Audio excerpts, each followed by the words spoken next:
ঋতু পরিবর্তনের এই সময়টাতে অনেকেরই জ্বর, হাঁচি, কাশি বা গলা ব্যথা এরকম সমস্যা দেখা দিচ্ছে। সেই ক্ষেত্রে অনেকে আতঙ্কিত এবং ভয়ে আছেন, ভাবছেন করোনা ভাইরাস দ্বারা সংক্রমিত হলেন কিনা। এই সময় আতঙ্কিত এবং ভয় না পেয়ে সতর্কতার সাথে পরিস্থিতি মোকাবেলা করাটা খুব জরুরি।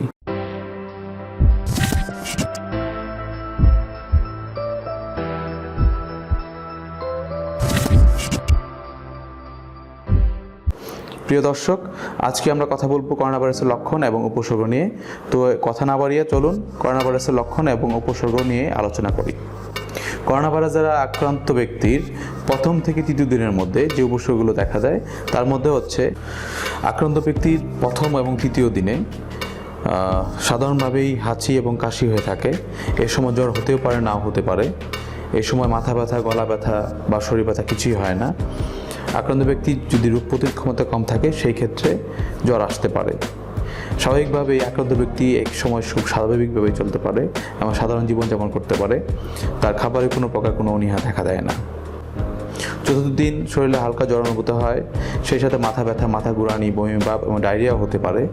আক্রান্ত ব্যক্তির এই সময় গলা ব্যথা শুরু হয় এবং খাবারে অনীহা চলে আসে। পঞ্চম দিন আক্রান্ত ব্যক্তির শরীরে জ্বরের পরিমাণ বেড়ে যায়, সেই সাথে গলা ব্যথা বাড়তে থাকে। গলা ব্যথা বাড়ার সাথে সাথে গলার স্বরও ভেঙে যায়। এই সময় আক্রান্ত ব্যক্তির শরীরে বিভিন্ন অংশে ব্যথা অনুভূত হয়, সেই সাথে ডায়রিয়ার পরিমাণও বাড়তে থাকে। ষষ্ঠ দিনে আক্রান্ত ব্যক্তির শরীরে জ্বরের পরিমাণটা পঞ্চম দিনের চেয়ে বৃদ্ধি পাবে, সেই সাথে গলার ব্যথার পরিমাণে বেড়ে যাবে। আক্রান্ত ব্যক্তি এই সময়ে শুকনো কাশির পরিমাণ বৃদ্ধি পেয়ে শ্বাসকষ্ট অনুভূত হবে, সেই সাথে অনেক রোগীর ক্ষেত্রে বমি ভাব এবং ডায়রিয়ার পরিমাণ বৃদ্ধি পেতে পারে। সপ্তম দিন আক্রান্ত ব্যক্তির শরীরে জ্বরের পরিমাণ 101 ডিগ্রি ফারেনহাইটের কাছাকাছি চলে আসবে।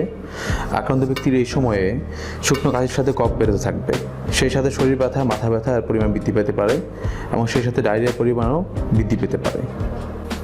অষ্টম দিন আক্রান্ত ব্যক্তির শরীরের তাপমাত্রা 104 ডিগ্রি ফারেনহাইটের কাছাকাছি চলে আসবে।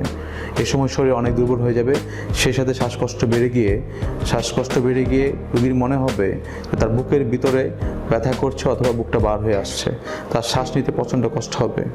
সুতরাং আপনি মনে রাখবেন, আপনার যদি এই সমস্ত সিমটম বা উপসর্গগুলো দেখা দেয় বা লক্ষণগুলো দেখা দেয়, আপনি দেরি না করে অতি সত্বর আপনার চিকিৎসকের পরামর্শ নেবেন এবং আপনার সন্নিকটে বা আপনার আশেপাশে যদি কোনো করোনা শনাক্তের জন্য কোনো ল্যাব বা IDCR হটলাইন নাম্বারে আপনি যোগাযোগ করতে পারেন।